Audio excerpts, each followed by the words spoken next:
I'm Desiree Poole. Welcome to the Totalsports Challenge 2013 General Briefing presented by Red Sport and Liberty Medical Scheme.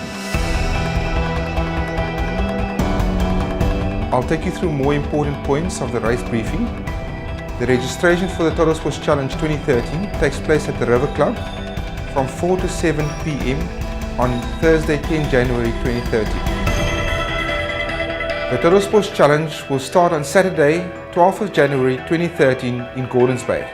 The two most important times to remember are that for the Totalsports Challenge, which is a 7-discipline event, and it starts at 6 a.m. The other important time is the start of the Terra Firma, the 4-discipline event, and that starts at 8 a.m. in Gordons Bay. When you arrive in Gordons Bay for the start of the event, please remember the following important points. Number 1, the road closes for traffic at 5 a.m. before the event. Parking will be on the red square, which is on the side of the spur. There's a large parking area where you can park your vehicles and have a short walk to the start of the event, which is on the opposite side of the spur. Please remember that all swimmers have to body mark at the spur, on the veranda at the front side of the spur. Also remember that all surf skiers need to collect the armbands at the spur, also at the registration point. You need the armband if you're in a team, and that is your handover baton.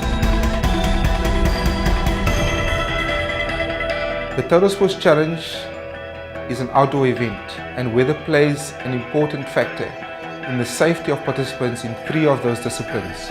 The one is the surf ski in Gordons Bay, the swim in Gordons Bay, and the K1 canoe leg on the Bottle River Estuary in Claremont. If we have adverse weather conditions, like excessive wind, the race organizer will make a call before the event starts and inform all athletes accordingly. An alternative start time will be announced. As an example, in Gordons Bay, if we have really bad weather and unsafe windy conditions, we will have to cancel the surf ski and swimming events and start with the road bike event. If you're managing a team, you need at least 2 vehicles to plan your drop-offs. It's virtually impossible to do it with 1 vehicle only. Team managers and team supporters, please plan your drop-offs. Remember, we have a large field participating with more than 600 vehicles doing exactly what you are doing, and everybody wanting to get at the certain drop-off points in time. Give yourself enough time to get to the certain changeover points, and there will be no frustrations. Please allow yourself sufficient time to get to the changeover areas and familiarize yourself with those areas way before you expect your team member to arrive.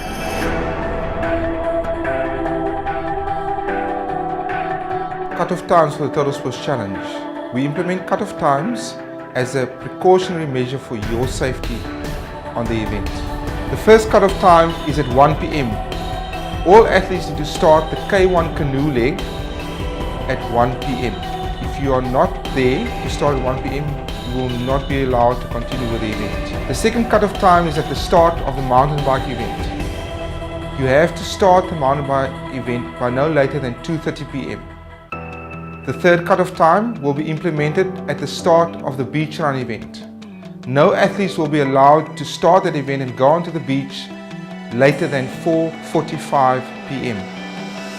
The final cut-off is for the event at 6 p.m.